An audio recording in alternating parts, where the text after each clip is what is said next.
of what is money, right? How do countries, nation states become wealthy? How do they function and operate? Well, historically, they've embraced this idea of banking, and the banks, put the capital in one place and control it.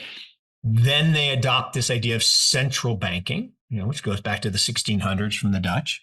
And the idea of central banking is you put the good money at the core, at the base, and you own it. And mostly that was gold, right?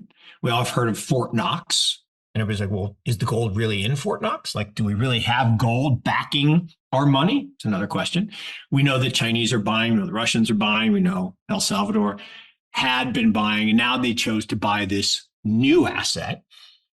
And I think it is a wake-up call to all nation states to say, well, I own some gold in my central banks, probably own some dollars, maybe I own some yen, some euros, a few own some renminbi. Well, wait a second, maybe I need to own this other asset that is now displacing value from this, gigantic in the same way. And so if we think about hegemonic currencies, in the earliest days, it was the Venetians, right? The Italians took the idea from the Portuguese monks and they became the world reserve currency. Then the Portuguese took it back and they explored the world, and then the Spanish took them over, and then the Dutch created this central bank where they could print money out of thin air. And then it's gone on from, France took over the Dutch, and then the UK took over France, and then the America, and that's what we have today. And interesting, most people know the story that in 1971, now it's interesting, in 1971, a lot of things happened in 1971. So one, they closed the gold window, right? Nixon closed the gold window. We went off the gold standard. Two, we, America, cut a deal with Saudi Arabia and said, all right, we're going off the gold standard. We need something else to back our currency so it stays the hegemonic currency that we signed in 1944 at Bretton Woods. So we want you to price all oil transactions globally in dollars, Bitcoin, because it's not controlled by a nation state. So how do you sanction a non-nation state? They haven't figured out how to do that yet. That's why they keep yelling at it. It's like, old man yells at Bitcoin. So it's interesting that you say it this way, because there's this book. It is called The Raven of Zurich. And it's this guy, Felix Somari.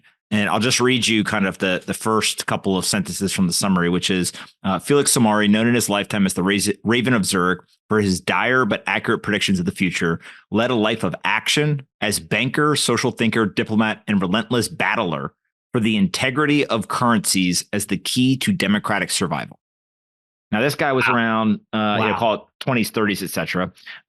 The book is impossible to find. It took me 6 months to find it.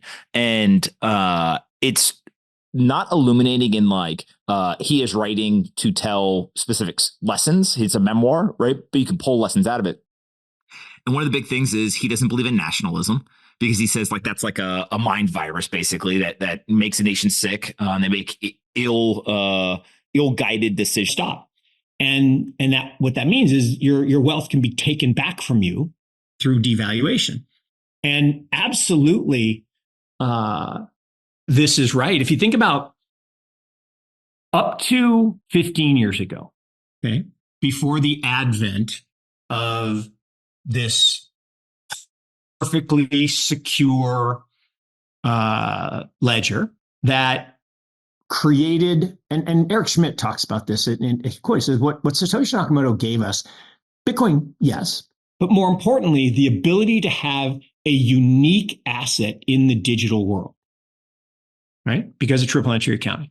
And this goes back to, conversations you and I used to have at, 5-6 years ago, that innovation is why we're where we are and why we have this situation, which is, if you think about the wealthiest people in the world, the most powerful people in the world, what did they always, that's somebody related to, it's probably not Larry himself, but somebody related to the BlackRock network.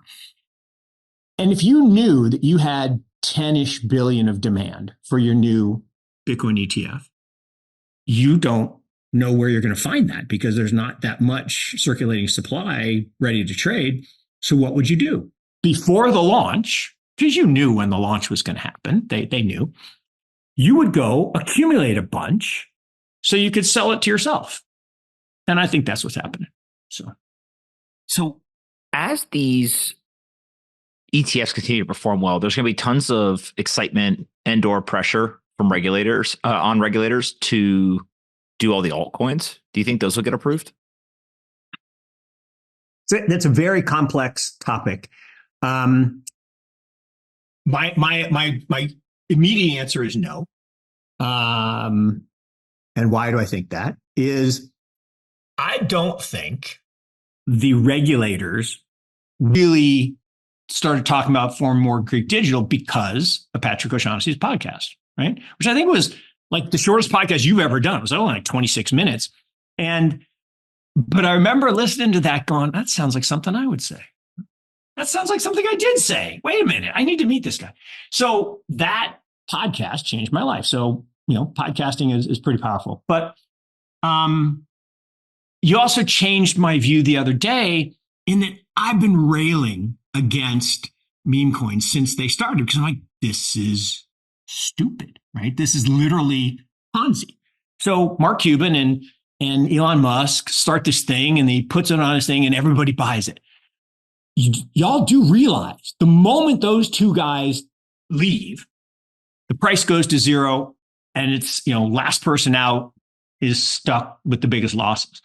But they're going to make a ton of money. This is the beauty of read, write, own. And this, I've been shilling Chris Dixon's book and everyone needs to read it. And it's amazing that, Web 1, offline information, yeah, you can get it, but it was just Encyclopedia Britannica up on the internet, Wikipedia. Okay, great. Web 2, okay, now we're talking read, write, interact, but you post your picture on Facebook and they get paid. What the hell is that? Or I play a game and I pay them real money. I convert fiat into, and I own these little things, but I don't own them. I can use them and I can play with them, but I don't own them. In Web 3, now we collectively, the users, can own. And so in the Web 2 world, Doge, to your point, is this successful game that people can convert. Now, the difference is it's not. But that's why me and all these other people are going to prove to you that we can make money doing the thing you think is stupid. Amen. I think it's a great analogy. And look, Dumb Money, one of the best movies I've seen in the last 10 years. I loved it. I mean, it's not as good as Maverick, but it was a great movie. And look, he's such a great writer, Ben Messer. I mean, and Bitcoin Billionaires is a great book, but this is a great movie. And it's exactly as you described. It was a movement, is a movement, still going. It's a movement. And there is, someone talked about this that I think is really interesting. They said the boomers, and I'm a boomer, right? And all my brethren and sistren have controlled the last 50 years. Right? They control the government. They control all the decisions, the ETFs, so that the boomers can buy this thing that they're never going to get a ledger. They're never going to hold their own keys. Well, then they don't own Bitcoin. Tell my dad that he doesn't own Bitcoin. That's just, he owns Bitcoin. He thinks he owns Bitcoin. He doesn't give a shit what you tell him. He thinks he owns Bitcoin. So he's happy. I have 3 minutes left. What is the thing you're most looking forward to over the next 6 months? Oh, that's a good question. The thing I'm most looking forward to is a vacation with the family. But in the investing world, I'm most looking forward to the realization by the people that I hang out with the most, the institutions, that everything we've been talking about for the last 5 years